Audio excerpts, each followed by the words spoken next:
Au nom du Père et du Fils et du Saint-Esprit. Amen. Prions. Tu nous as dit, Seigneur, d'écouter ton Fils bien-aimé. Fais-nous trouver dans ta parole les vivres dont notre foi a besoin et nous aurons le regard assez pur pour discerner ta gloire. Frères et sœurs, après que Adam et Ève aient rompu l'alliance et mis fin à l'aventure de la foi dimanche passé, voici Abraham qui commence une nouvelle aventure. Son parcours ne sera pas droit et joyeux uniquement, mais comme dans la vie de chacun de nous, il y aura des hauts et des bas. Son chemin sera sinueux, mais il sait par la foi que le Seigneur marche avec lui et que par conséquent, le plus important n'est pas le chemin, mais la compagnie, celui avec qui il marche et la destination où il va. Mon frère, ma soeur, la foi est une aventure proposée par Dieu à des personnes libres. Elle est une alliance dont le contenu est de devenir le canal par lequel la bénédiction de Dieu arrive aux autres, ainsi que l'a dit Yahvé à Abraham dans la première lecture. Je te bénirai, je rendrai grand ton nom et tu deviendras une bénédiction. En toi seront bénies toutes les familles de la terre. Abraham n'est certainement pas le premier et le seul qui, à la lecture des signes des temps et à l'écoute de leur voix intérieure, se sont levés pour oser une aventure. Mais la grandeur de l'expérience d'Abraham réside dans le fait d'être en vue du bonheur de toute l'humanité. Cet altruisme, cette conscience d'être en mission, d'exister pour quelque chose qui est au-delà de soi, n'était pas évident dans le passé et moins encore de nos jours. Si Abraham est considéré comme le père des croyants, c'est peut-être parce qu'il a osé une telle expérience. Mais dès le début, la Bible précise qu'il part avec Lot alors que Dieu lui a demandé de quitter sa parenté. Cette faute n'a pas empêché la réalisation du plan de Dieu qui est au-delà de nos forces et de nos faiblesses, de nos limites. Nous devons apprendre donc à nous accepter comme des humains, c'est-à-dire des êtres fragiles, mais appelés à de grandes choses. Comme nous le lisons dans 2 Corinthiens chapitre 4, verset 7, nous devons comprendre que nous portons un trésor dans des vases d'argile.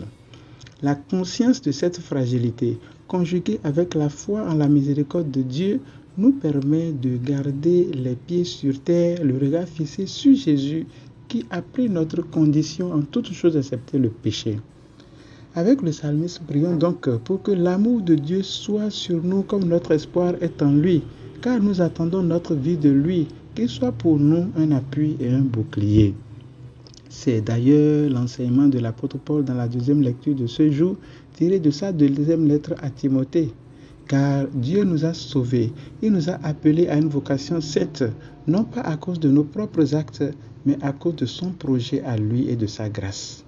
Dans l'évangile de ce jour, nous comprenons avec la réaction de Pierre devant la scène de la transfiguration que le plus important c'est d'être avec Jésus, que ce soit dans la plaine ou sur la montagne.